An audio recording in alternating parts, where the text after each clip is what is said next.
Hey interwebs! I'm aware that with this hood on my head I look like a teenage miscreant, but I'm not. I'm not even a teenager anymore technically, but my hair is just not having it today, so hence I'm wearing the hood. Also, I'm a little hoarse from Space Tour, so sorry if my voice sounds really huskier than usual. So today this video is basically, well, not like an angry rant, but kind of me ranting about Glee.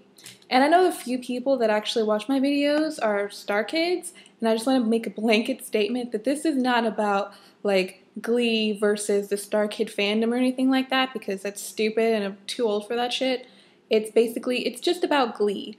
As a person who has watched the show from the very beginning and who really enjoyed the show, I'm very disappointed in the direction that it's going, and I honestly don't know if it's going to get any better. So this is my kind of rant about that. And I took copious notes because I need a hobby, apparently. I really liked the first season of Glee, especially the first 13 episodes.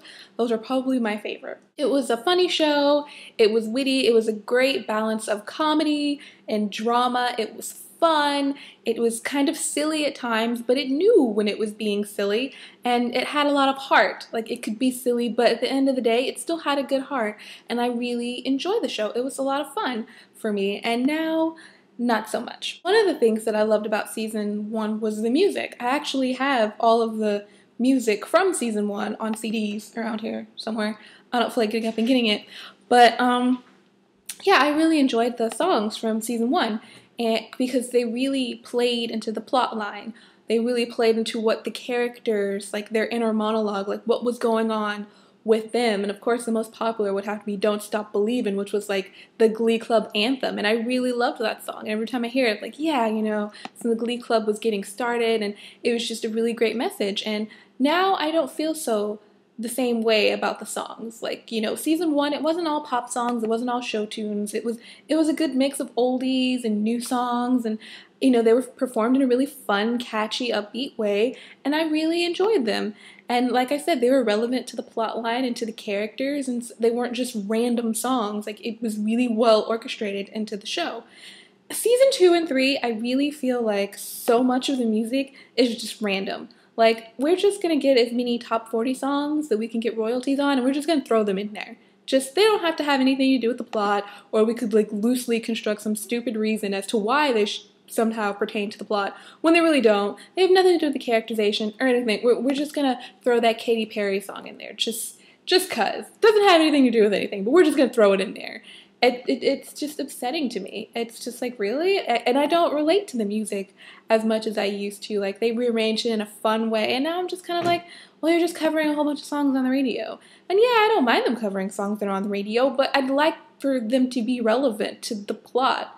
Like, this season, especially last season, Blaine got a lot of solos, which a lot of people were annoyed with because of like, who's this newbie character getting all the solos? And I'll go on the record to say I could watch Darren Criss sing and dance all day. I'm a huge fangirl of his. Like, I love him to death, but I was just like, there's no reason for you to be singing these songs. And it's not because I don't enjoy listening to him sing, though if it's highly edited in the studio and doesn't really sound like him singing, but whatever. That's a whole nother argument. But I was just really annoyed because a lot of the songs he was singing, it wasn't even just him, it was other songs and other characters singing songs. They had no point. I just felt like, oh, Darren Criss does really well on iTunes, let's give him a solo. It doesn't matter, it doesn't have to do anything to do with anything. Like, no, that annoyed me. Like, don't insult my intelligence like that. Do you just really need to throw catchy pop songs at me to catch my attention? Like, no, I want a story. Give me a story. Don't just throw music at me. So that's one of the things that I'm irritated now in the current season of Glee.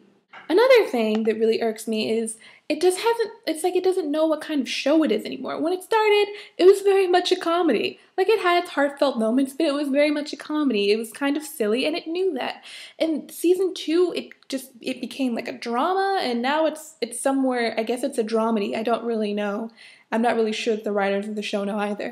It's like they don't know how to balance the heartfelt moments with the comedy. Like, they don't know how to keep it together, and it falls flat. The moments that are supposed to be serious and heartfelt, they come off comical. And the things that are supposed to be funny, they're not funny. And one thing that annoys me is how they use really silly things and yet they try to derive a different meaning out of them, which makes no sense. Like the whole thing with Emma's parents being ginger supremacists, which was completely absurd and ridiculous, and that's fine. Be completely absurd and ridiculous, but don't sit there and be like, oh, this is why her OCD is back. Like, no, that they made that the cause of her OCD, which I'm pretty sure she explained in the first season, like falling into a manure vat or her brother pushed her into it or something, and she had to get it all off, and like ever since then she was OCD, which makes a lot more sense than, oh, my parents are ginger supremacists, so I'm OCD. Like, what the hell? That doesn't make any sense whatsoever. Like, don't try to make that a serious moment. If you're gonna be silly and just do something to be silly, be silly. Don't try to make it into this big thing. It fell flat. I'm like, I don't relate to this. This is stupid. I really feel like they have no knowledge of people's disabilities or illnesses when I watch the show. And I know it's a comedy and it's not meant to be like an accurate representation of real life. It's parodying a lot of things, but it doesn't make any sense to me, and I'm just sitting there like, what is the message you're trying to convey here? Like, I'm really confused. You don't know what you want to be. You want to stand on your soapbox and tell people how they should live their lives and how they should be free and how they shouldn't discriminate against people, and yet you're just not doing a good job. I mean, everyone is stereotyped in Glee, and maybe that's supposed to be part of the humor, but it's not always humorous. Most of the time, it's just borderline, if not just offensive. It's just not funny. One of the things that's really bothered me, season 2 and 3, is the plot. The continuity. There is no continuity in the show whatsoever, and it pisses me off. Season 1, the continuity was fine. There was a plot. It was pretty solid most of the way through. I understood it. It was fine. There was character development and characterization. I could understand the characters, their point of view, where they were coming from, where they were going. It all made perfect sense. Season 2, not so much. There's no continuity. It's like things in Glee happen in a vacuum and they don't matter. Like all of these episodes in season 2, they seem so sporadic. Nothing carried on into the next episode. It seemed like it was so important and it meant so much, and all of a sudden it just fades off to the wind and it's never brought up ever again, and there's no reason for it. Like, you remember all that characterization Quinn had, all that character development in the first season and where she was going to become a better person, and then season 2, they're like, we don't know what to do with her. We'll just make her a bitch again.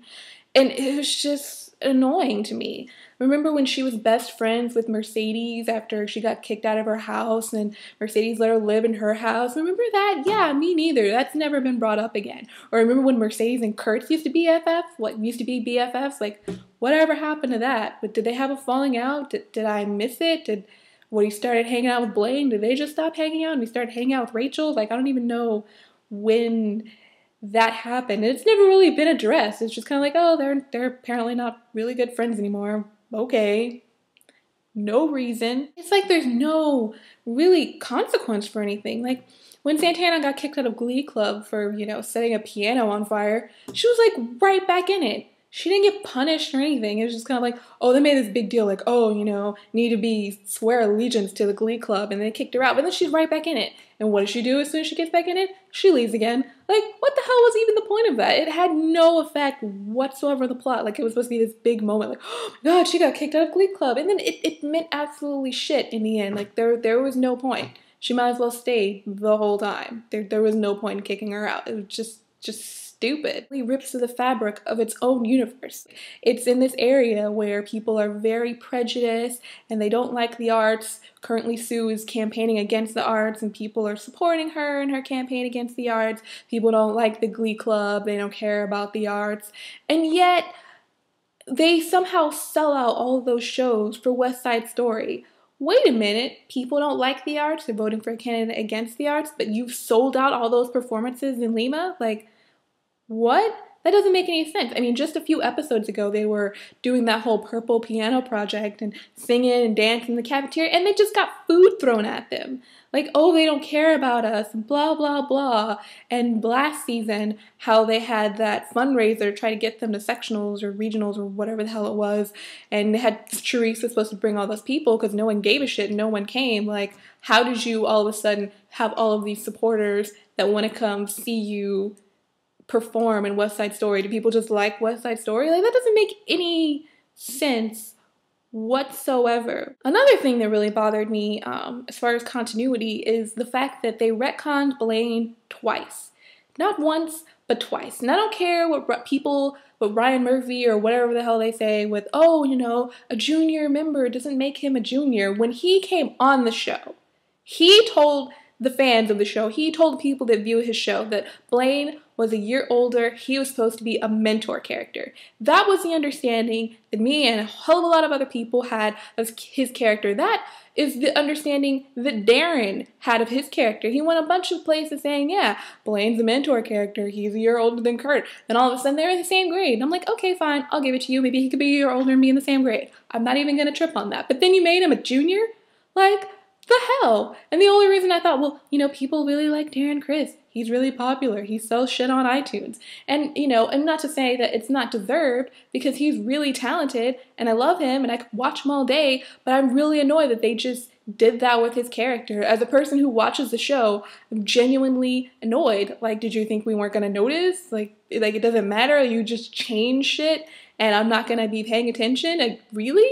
Really? Do you really care that little about your audience? You just go ahead and change things like that just completely screw up continuity just for the sake of making money, I guess, and getting ratings, which have been dropping steadily, by the way, especially this season, for good reason. I just, like, why would you do that? It just pisses me off. I feel like you don't even care about your show anymore. You don't care about making the writing good. You don't care about the music going well into the episodes. You don't even care about making it continuous and making it make sense. You're just like, oh, we're just going to keep him another year. And like I said, it's not that he doesn't deserve it or he's not talented. I love him to death, but I'm really annoyed that they did that with his character. And all of a sudden he's acting differently, and, you know, like, he used to dress decently on the show, and all of a sudden he can't seem to wear full-length pants, and he dresses really weird. Like, they almost have him dressing like Kurt. And like, he wasn't doing that. He was supposed to be the older, confident, suave guy, and all of a sudden, oh, he's a bashful schoolboy, as Sebastian called him, and all of this bullshit. Like, he's the new guy. Like, what the hell? No. I've got your number, Ryan Murphy. I do. There were so many episodes in season 2 where I was just like, there's no reason for this to be here. Like, that did absolutely nothing for the overall plot of this season. It meant nothing. There was no reason for me to watch it. It was frankly a waste of my time. It was just stupid. Like, the Justin Bieber episode, just bullshit. Just no reason for it whatsoever.